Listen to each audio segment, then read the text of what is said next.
తినకుండా ఇది కదా తేడా. కేసీఆర్ మాట్లాడినట్టు కేసీఆర్ ఆయన వాదన చెప్తాడు, ఆయన వాదన అడ్వకేట్ ద్వారా వినిపించచ్చు, ఆయన వినిపించచ్చు. మనం పార్టీస్, మీరు ఒక పార్టీ, నేను ఒక పార్టీ. మీ వాదన ఏందనేది మీరు కోర్టులో చెప్పొచ్చు, బయట చెప్పొచ్చు. నా వాదన ఏందని నేను కోర్టులో చెప్పొచ్చు, బయట చెప్పొచ్చు. కానీ జడ్జిగా కూర్చున్న వారు అప్పుడే నవీన్ చెప్పింది ఒకటే నిజం, ప్రవీణ్ చెప్పింది ఒకటే నిజం, అయిపోయిందని చెప్పి ప్రకటన చేసేసాక ఇక నా వాదన చెప్పి ఉపయోగమైంది. మాట్లాడవచ్చు, 100% మాట్లాడవచ్చు. He is party. ముఖ్యమంత్రి ఉండొచ్చు, ప్రధానమంత్రి ఉండొచ్చు. హీఈస్ పార్టీ, ఈయన ఎగ్జిక్యూటివ్ బాడీ. మేము అంటుంది అదే, మేమంటుంది కూడా అదే. ఇద్దరు కక్షిదారులు ఉన్నప్పుడు ఇటువైపు ఆయన ఏం చెప్పదలుచుకుంటూ, అటువైపు ఆయన ఏం చెప్పదలుచుకుంటూ చెప్పుకోవచ్చు. ఎందుకంటే కోర్టుల మీద మేము చెప్పింది అదే ప్రారంభంలో, కోర్టుల పైన ముఖ్యమంత్రి కాదు ప్రధానమంత్రికి కూడా విచారణ చేసే అధికారం లేదు. కోర్టు తీర్పుల పైన ఎవరికి కూడా లేదు. ఇప్పుడు ఇది దీంట్లో జరిగింది అది మేము ప్రాథమికంగా చెప్పింది కూడా. క్వాసీ జ్యుడిషియల్ పవర్స్ ఉన్నాయి ఈఆర్సీలకు, చట్టబద్ధమైన సంస్థలు. అవి చేసే నిర్ణయాల మీద మాట్లాడాలనుకుంటే దాంట్లో పోయిన పార్టీ అఫెండ్ అయితే మళ్ళీ ట్రిబ్యునల్కి వెళ్ళాలి. ఎలక్ట్రిసిటీ అప్పీలేట్ ట్రిబ్యునల్ ఉంటుంది, దానికి మాత్రమే వెళ్ళాలి. రేవంత్ రెడ్డి గారు ఆ రోజు పార్టిసిపేట్ చేస్తే ఈఆర్సీ తీర్పు ఇచ్చింది. ఆ తీర్పు మీద వారికి ఏమైనా అసంతృప్తి ఉంటే, అనుమానం ఉంటే, లేదా ఇంకా ఏమైనా న్యాయం జరుగుతుందని అనుకుంటే, అక్కడ ఏమైనా లోపం ఉంది, ఈ తీర్పు వల్ల నష్టం జరిగింది అనుకుంటే అప్పీలేట్ ట్రిబ్యునల్ నుండి వెళ్ళాల్సి ఉండే. వెళ్ళలే. ఎందుకు వెళ్ళాలి మరి? ఈయన ఎవరిని మేనేజ్ చేసిండ్రా? ఎందుకు వెళ్ళలే ఆ రోజు? ఎవరు మేనేజ్ చేశారా? ఎందుకు వెళ్ళలేదు?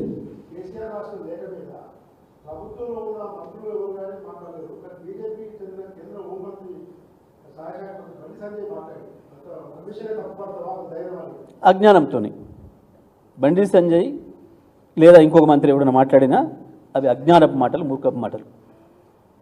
చూసిన నేను కూడా ఎందుకు అరెస్ట్ చేయాలి, బొంద చేస్తాడు, అరెస్ట్ అయితే చేస్తాడు. గట్లా కాంగ్రెస్ వాళ్ళకంటే వాళ్ళకి. నేను అందుకే అంటున్నా, ఇద్దరు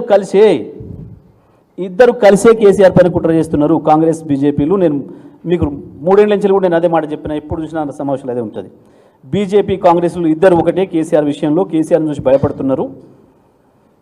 ఢిల్లీ వైపు కేసీఆర్ వస్తాడన్న భయం బీజేపీకి ఉంది, ఇటు కాంగ్రెస్కి ఉంది. మనం ఇద్దరం కలిసి మొదలు కేసీఆర్ దొక్కేద్దామని ఆలోచన చేస్తున్నారు అనే మాట స్పష్టంగా కనబడ్డాయి.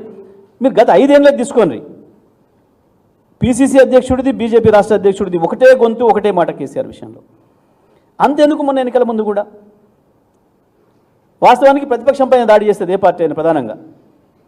మోడీ గారు ఇక్కడికి వచ్చి కూడా కేసీఆర్ మీదనే మాట్లాడారు. లోక్సభ ఎన్నికల్లో కూడా కాంగ్రెస్ మీద మాట్లాడలే, రేవంత్ రెడ్డి గురించి మాట్లాడలే. కేసీఆర్ అసెంబ్లీలో ఓడిపోయి ఉన్నప్పటికి కూడా మళ్ళీ కేసీఆర్ మీదనే మోడీ మాట్లాడిండు అంటే ఎంత అక్కసు ఉంది, దాన్ని బట్టి ప్రజలకు అర్థమవుతుంది. మోడీ 100% డౌటే ఉంది.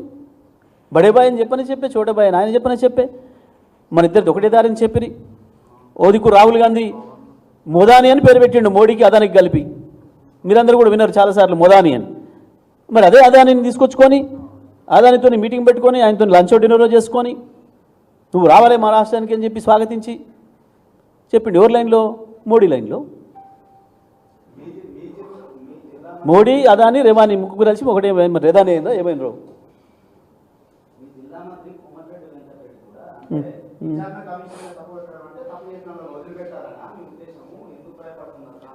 ఇంకా ఆయన మాట కూడా పట్టించుకుంటాడు. మంచి స్టేటస్లే మాట్లాడిండా, మంచిగానే ఉండా, సోయిలే ఉండా మాట్లాడినప్పుడు, సోయిలే ఉన్నాడా మాట్లాడినప్పుడు అని. ఎందుకంటే ఆయన ఎప్పుడు పొద్దున్నాక కూడా సోయిలే ఉండట్లేడని చెప్తున్నారు వాళ్ళు ఏమంటున్న వాళ్ళే.